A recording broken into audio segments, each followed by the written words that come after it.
to the first ever White House Digital Assets Summit. I know that many of you have been fighting for years for this, and it's an honor to be with you at the White House. I want to thank the White House AI and crypto czar David Sachs, Treasury Secretary. This is David right here, in case you don't know. You know David. And a man who's doing a great job as Secretary of Treasury, Scott Bessent, who's right here. Scott, thank you very much. Commerce Secretary Howard Lutnick, wherever you may be, Howard. Hi, Howard. He's doing some interesting work right now with all that's going on. He's right in the middle of it and doing a great job. Thank you. SBA Administrator Kelly Loeffler. And thank you. SEC Commissioner Hester Pierce. Thank you, Hester. Acting CFTC Chairman Caroline Pham. House Majority Whip Tom Emmer. Hello, hello, Tom. Representative Brian Stile. Thank you. Brian, thank you very much. Digital Assets Council Director Bo Hines. Good, Bo. Great job. And many other distinguished guests. We have a lot of very distinguished people around the table. Some of them will be speaking. I want to thank Marco Rubio also, who's right over there. And we have tremendous people very interested in this subject. And last year, I promised to make America the Bitcoin superpower of the world and the crypto capital of the planet. And we're taking historic action to deliver on that promise, as you know, around the table. Yesterday, I signed an executive order officially creating our strategic Bitcoin reserve. And this will be a virtual Fort Knox for digital gold to be housed within the United States Treasury. That's a big thing, Scott.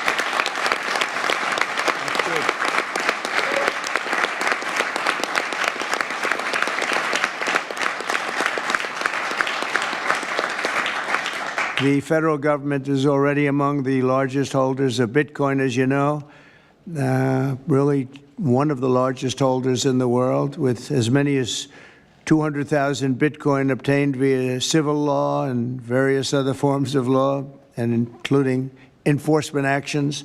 These existing holdings will form the foundation of the new reserve. Unfortunately, in recent years, the U.S. government has foolishly sold tens of thousands of additional Bitcoin that were worth billions and billions of dollars had they not sold them, but they did sell them, mostly during the Biden administration. And not a good thing to have done. From this day on, America will follow the rule that every Bitcoin knows very well: never sell your Bitcoin. That's a little phrase that they have. I don't know if that's right or not. Who the hell knows, right?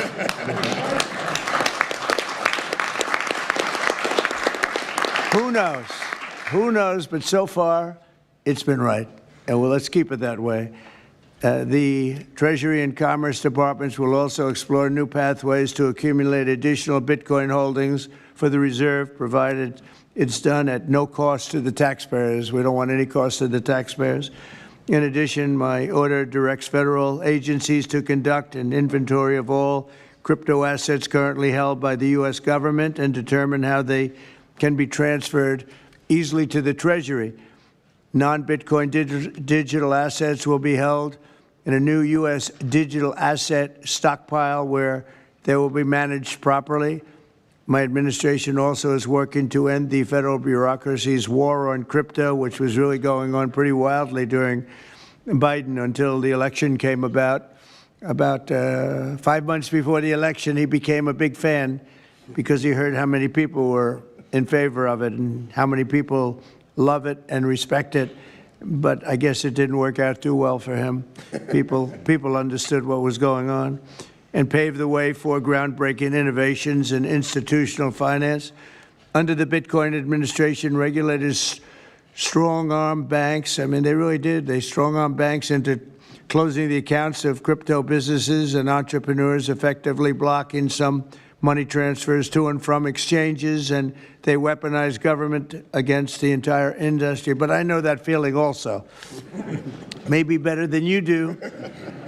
All of that will soon be over, and we are ending Operation Choke Point 2.0.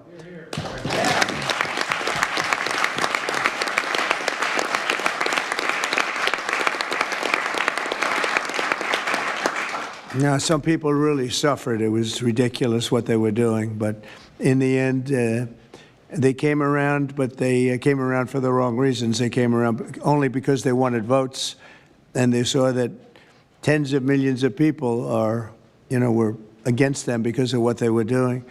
I also want to express my strong support for the efforts of lawmakers in Congress as they work on bills to provide regulatory certainty for dollar-backed stablecoins and the digital assets market.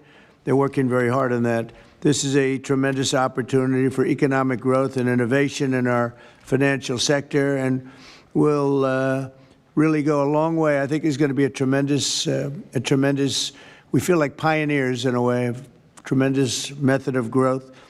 And things are very much tied, and we want to keep it that way, the U.S. dollar, long into the future. We're going to keep it that way. I hope lawmakers will send that legislation to my desk before August recess if they can.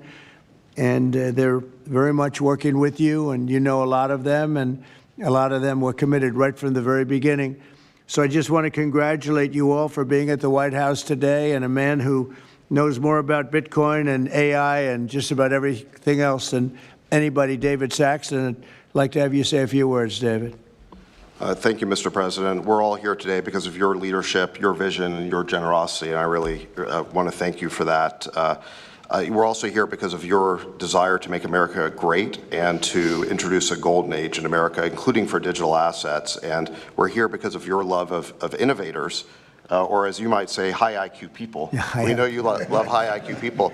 And we have about 30 of them here in the room today. These are the top people in the digital asset industry. And one other thing that I think that you love is legal fairness. This is an industry that was subjected to prosecution and persecution for the last 4 years, horrible lawfare, and nobody knows what that feels like better than you do. So we really appreciate the fact that you understand legal fairness and that you're always willing to fight for the right thing, for legal fairness. You never back down. You stand defiant, even in the face of an assassin's bullet. It's an inspiration to everyone in this room, I think. So it's an honor. Thank you. Thank you. So I just want to say it's an honor to work for you. It's an honor to work for a president who works every day to get so much done on behalf of the American people. Your administration is moving at tech speed. It's really amazing. It's actually faster than any startup that I've been part of. Is that your administration moves even faster. So I just want to say thank you for having me be a part of it. I've enjoyed every minute of it. I love working for you, and thank you again for this opportunity. Thank you, David, very much. Appreciate it. And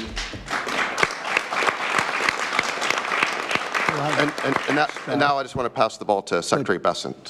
Scott? Good.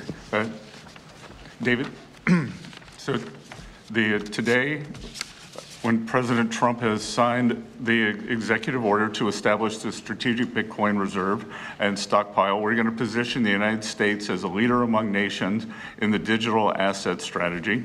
It's important for the United States to recognize this fact and get ahead of the other nations in the digital age. We applaud the President's direction to use the digital assets already in possession of the nation, and we are going to establish this Bitcoin reserve. We will use this authority to augment the assets side of the United States balance sheet. As I've said many times, President Trump is creating assets for the American people, while most past presidents have created debt, and a large part of this asset program can be in digital assets. We are going to end the regulatory weaponization against digital assets.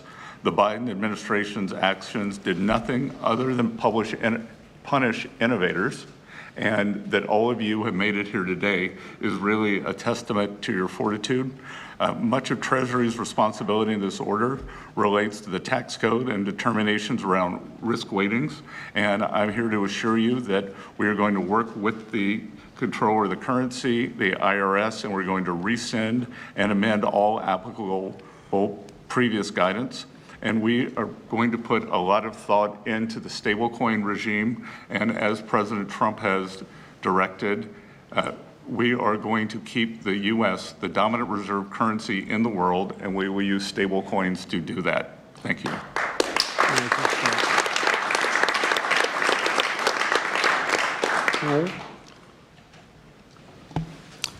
Technology is at the foundation of the Trump presidency. He understands technology, he embraces technology, and he's going to use technology to drive America forward.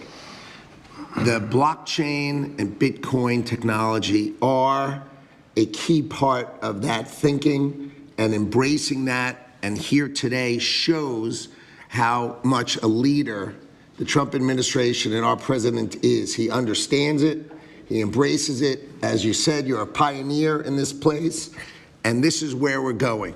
We're using the blockchain, we're using Bitcoin, we're going to use digital assets to pound forward, and Donald Trump is leading the way.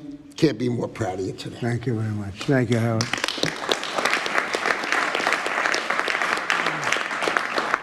Kelly, go ahead, please. Thank you, Mr. President. This is truly a historic day, and as a crypto founder, I couldn't be more proud to be part of your administration. You're moving at the speed of tech for sure, and I will just say it's a great day to have the war on not just crypto, but the war on innovation done. And under your administration, we are truly going to enter into the golden age. And I'll just say, as the administrator of the SBA, small business is a tremendous network that crypto can be deployed against, and so the SBA is open to crypto. So I look forward to working with all of the leaders in this room to advance your efforts here. Thank you. Thank you, Kelly. Thank you very much. Tom, please. Well, Mr. President, I want to say thank you. I want to thank you for the amazing team that you put together. I want to thank you for David. I mean, this kind of a meeting, no one in this room could have envisioned this just a couple years ago. You are the one that has the vision. You're the one that said, we are going to do 21st century finance right here in the United States of America. I've been doing this for 9 years. It is amazing how far we've come, and that's a credit to you, Mr. President, and your leadership, and God bless you for doing this, because it's going to make a huge difference with everything else you're doing. And by the way, Americans love it. They're going crazy. Thank you, sir. Thank you, Tom. Thank you very much. Thank you. Thank you very much. Everybody else? Go ahead, please. Does anyone want to say a couple of words? Cameron or Tyler, do you want to? You're very shy in front of the camera. Actually, Cameron, I think you said something earlier that I thought was really profound. You said that a year ago you thought it would be more likely that you'd end up in jail than at the White House. Not to put you on the spot, because you didn't do anything wrong, but that was the environment a year ago. But do you guys want to say something, either one of you?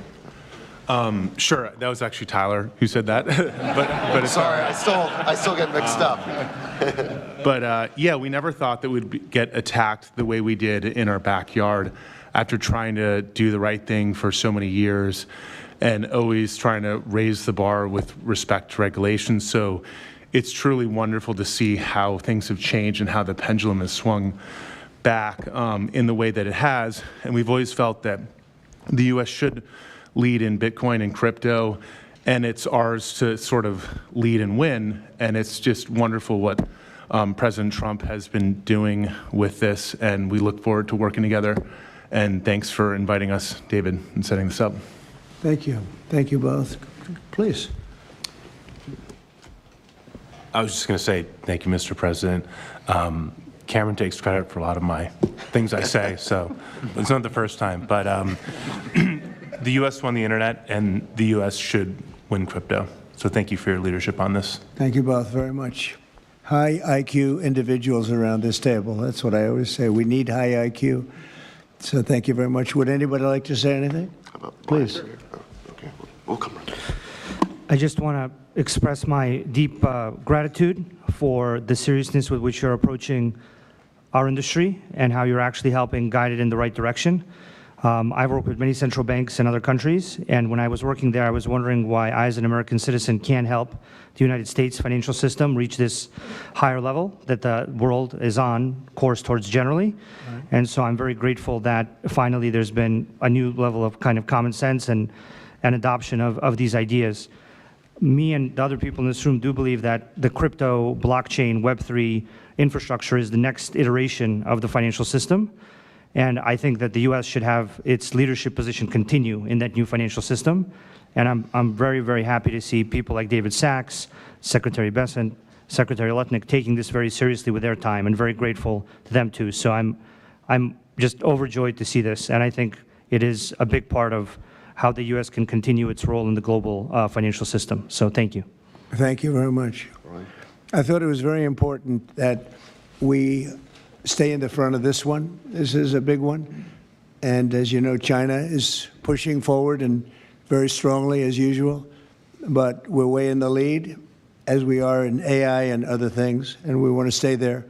So I thought this was very important, and we have some brilliant people sitting around this table, and it's an honor to have you involved. But we want to stay at the forefront of everything.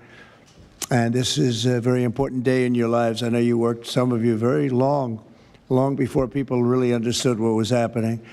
And so I congratulate you. But this is a big day. Being in the White House is a big deal. And you have great support. Thank you all very much. Thank you very much. Thank you, please. Thank you very much. Thank you, media. Thank you. Please.